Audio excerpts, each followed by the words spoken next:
जैसा कि आप सभी जानते हैं कि लोकसभा चुनाव का छठा चरण जो कि कल होने जा रहा है, 25 तारीख को चुनाव होंगे। तो हमारे साथ राजेंद्र आर्य जी जो कि राष्ट्रीय अध्यक्ष हैं भारतीय किसान मजदूर नौजवान यूनियन के। तो आज इनसे जानना चाहेंगे कि लोकसभा चुनाव की स्थिति के बारे में क्या कहना चाहेंगे और जो मोदी जी का 400 पार का सपना है, क्या उसमें वो कामयाब होंगे और इनका किसान यूनियन का उसमें इनका क्या सहयोग रहेगा। तो मिलते हैं राजेंद्र आर्य जी। हाँ जी राजेंद्र जी, क्या कहना चाहोगे? जी, सभी को राम राम। मैं आप सबको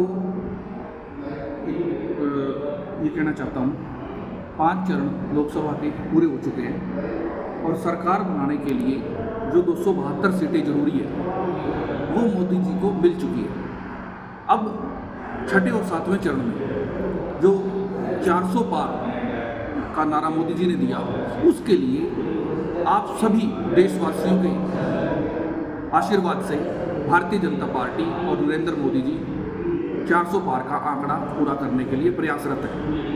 और जिस तरीके से पूरे देश में किसान मजदूर संगठनों ने भारतीय जनता पार्टी को हर प्रदेश में अपना सहयोग और समर्थन दिया है, उसी तरीके से मैं राजेंद्र आर्य दादू को भारतीय किसान मजदूर नौजवान यूनियन का संस्थापक राष्ट्रीय अध्यक्ष होने के नाते और अखिल भारतीय रोड समाज आरक्षण संघर्ष समिति का संस्थापक राष्ट्रीय अध्यक्ष होने के नाते मैं भारतीय जनता पार्टी को अपना सहयोग और समर्थन देता हूँ।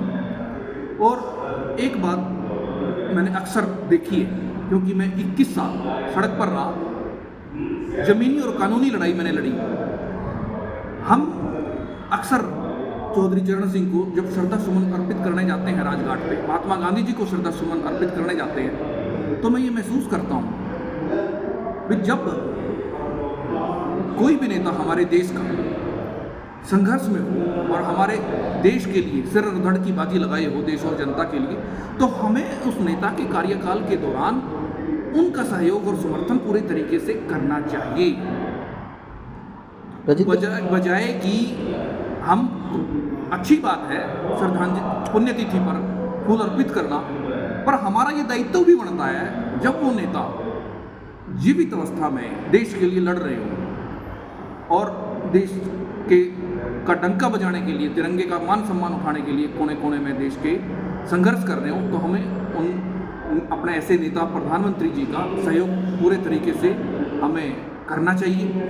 और माननीय प्रधानमंत्री जी नरेंद्र मोदी जी देश के ऐसे पहले प्रधानमंत्री हैं जो लगातार तीसरी बार प्रधानमंत्री बनने जा रहे हैं, और वो क्रिकेट की भाषा में कहूँ तो वो हैट्रिक लगाने जा रहे हैं। और जब कोई बॉलर क्रिकेट के ग्राउंड पे हैट्रिक लगाने के लिए बॉल फेंक रहा होता है तो पूरा स्टेडियम खचाखच भरा स्टेडियम खड़ा हो जाता है और तालियां बजाकर उस बॉलर का स्वागत करता है। इसी तरीके से हम सब देशवासियों को अपने छठा जो चरण है, जो 25 मई को जो वोट डालने जा रही है, हर बूथ पर हर गली और मोहल्ले में भारतीय जनता पार्टी का और भारतीय जनता पार्टी के प्रत्याशी का हौसला बढ़ाना है और घर घर जाकर वोटर को बूथ तक लेकर आना है।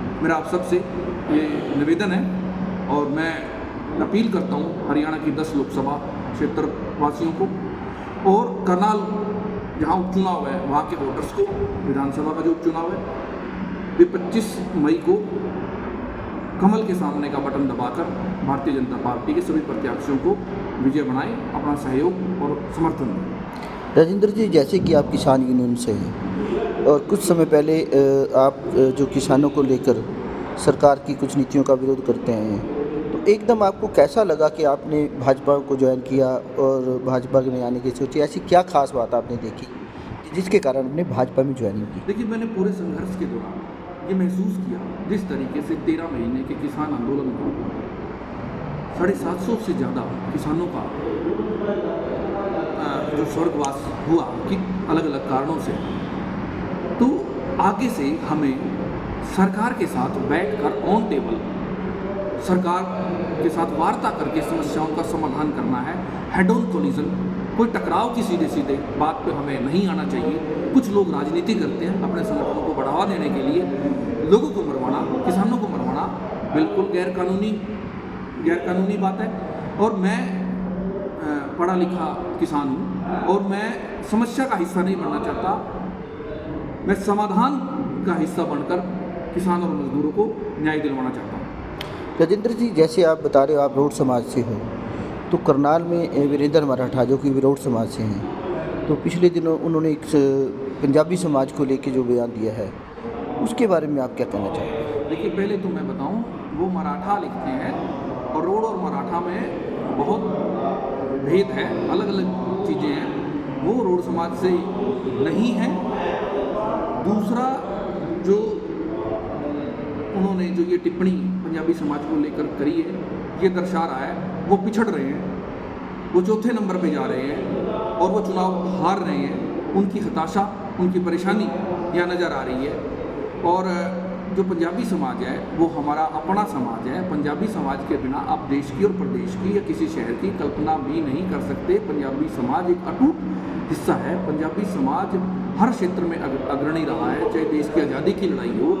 और सिखों के जो गुरु रहे हैं हमारे आदरणीय हैं, गुरु नानक देव जी से 10वें गुरु तक, वो सभी सिख पंजाबी और खत्री समाज के रहे हैं।